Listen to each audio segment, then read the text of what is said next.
we got one more match. And boy, howdy, once again, I wanted to like this, and I liked most of it, but just Lance Archer against Dustin Rhodes with Brandy, who has changed clothes. She was run into at full speed by Darby Allin and bashed into a fucking security railing. She weighs 130 pounds soaking wet.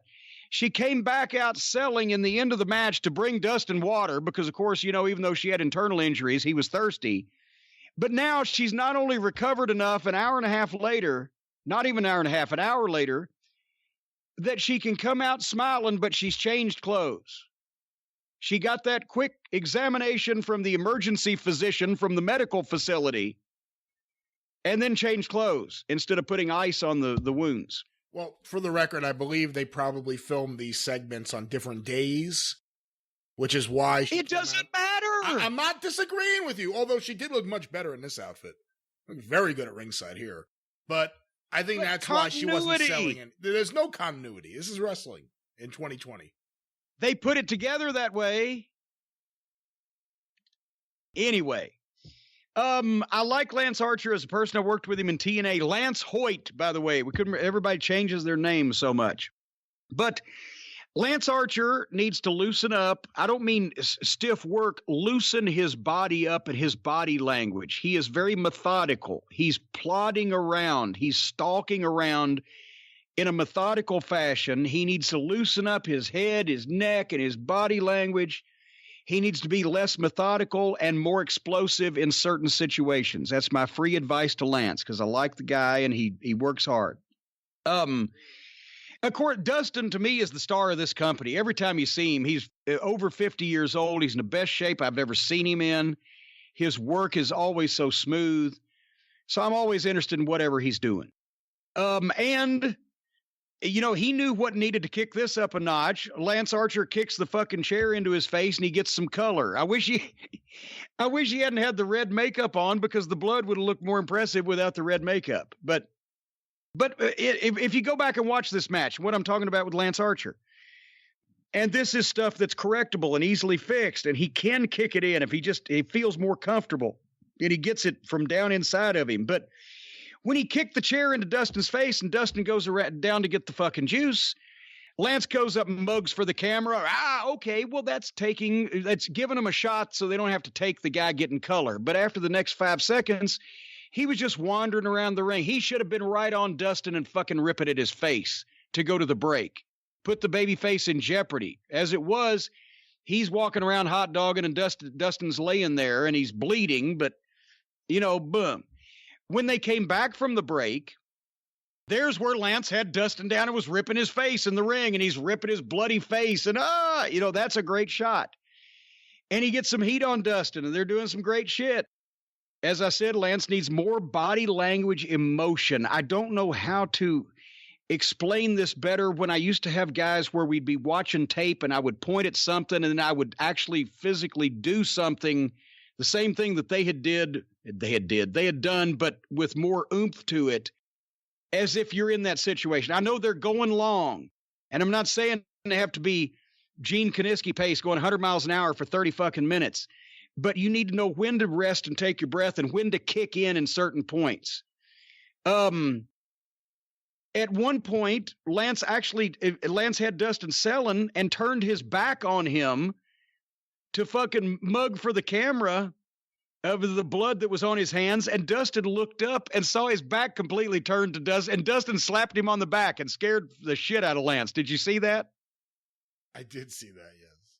And because he had turned his back on the fucking opponents, Dustin slapped him flat back with both hands. Oh, shit. He has to be more predatory. He has to stay on a wounded opponent and be more confining to the guy's space and threaten him more, impose his will. Anyway, Dustin sold his ass off. He did everything right. Finally, he didn't make a comeback, but he got the ball kick in. But Lance Archer stopped him again. And it's like he's putting him over as indestructible. That's where Jericho said Archer's standing around like he's doing dishes. That was kind of a little ribbon on the square comment, I assume, from Jericho, seeing the same thing that I was seeing. He needs to menace Dustin more. He's standing around like he's doing the dishes. We go to break again. We come back, still heat on Dustin. And at this point, just Dustin's cardio, and just that he's been able to carry this thing and lead it and doing this. And now Dustin's firing back, makes his comeback. I wrote he's amazing at his age. Archer hits the big choke slam when he catches him off the top rope. Dustin coming off the top. 1-2. Then they put the rope walk in with Archer and the moonsault. I don't know if I'd have gone quite as long with the walk, but the moonsault was awesome. They did some more stuff. And then right as I'm seeing, well, it's going to be time to go or they're going to go off the air, right? So I know the finish is coming. But then this is the one thing that I thought could have been so easily, this loophole should have been closed up, could have been rectified easily. Why did Lance Archer walk over and take the turnbuckle pad off right in front of Ref Aubrey and run Dustin into that unprotected iron steel buckle 3 times? He's already bleeding. He's already been hit with several big moves. It buried the referee that he was able to do this, and she not only didn't do anything about it, but then left the pad off at the whole 9 yards. Why wasn't it a DQ? Why wasn't it a disqualification? Cody comes out. Key 2 comes out. Key 2 Marshall. QT Marshall comes out. Then Cody, they tease throwing the towel, but Lance Archer pulls Dustin back in. Boom, boom, roughs him up and bashes the back of his head into the mat, and then pins him with an iron claw that he has not yet established as a finish for him, really. Instead of all that awkwardness, what about boom, boom, boom? Dustin comes off the top rope, but Lance catches him in that big choke slam. 1, 2. That doesn't work. So he does the rope walk and the moonsault. 1, 2.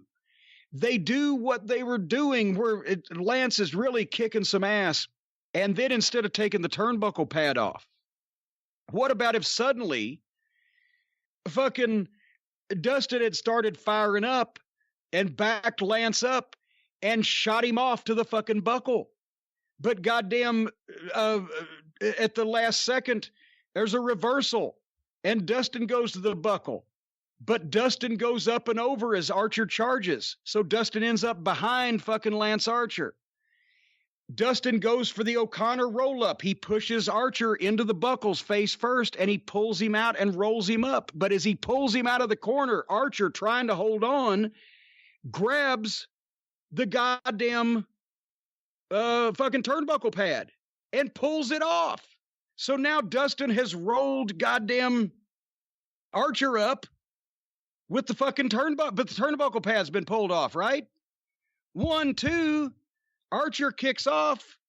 Dustin flies face forward and fucking at one time with his already busted, gashed open head and all the punishment he's taken, hits the unprotected exposed metal buckle head first, falls back into the ring knocked out, and Archer hits his goddamn big move 1, 2, 3.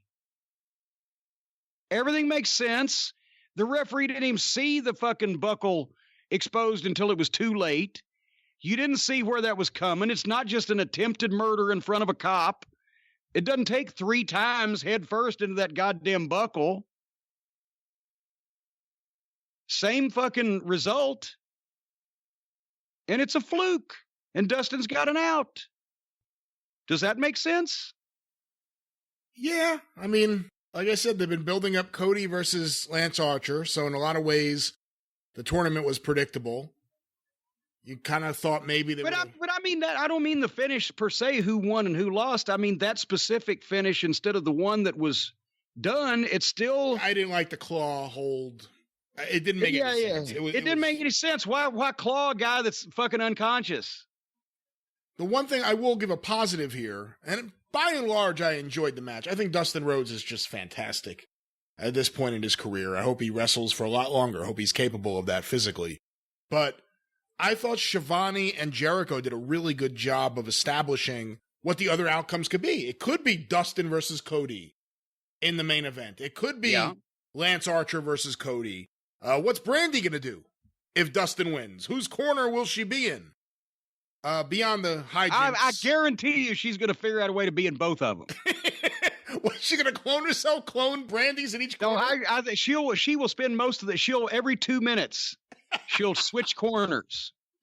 Okay, and then the announcers will talk about, okay, well, now Cody gets Brandy for the next 2 minutes, so he's going to have the advantage because he'll have her in his corner. And then, 2 minutes later, wait a minute, now she's in Dustin's corner. Dustin could win this whole thing.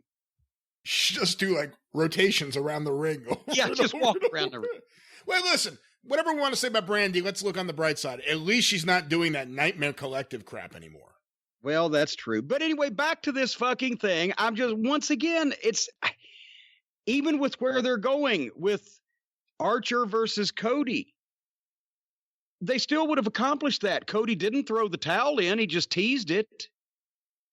And there could have still been a spot where Cody came out and tried to fire his brother up, or even where Cody came out and complained if Dustin had been kicked into the fucking exposed buckle, boom, and knocked him goofy. Cody comes out complaining to the referee. The referee sees the exposed buckle.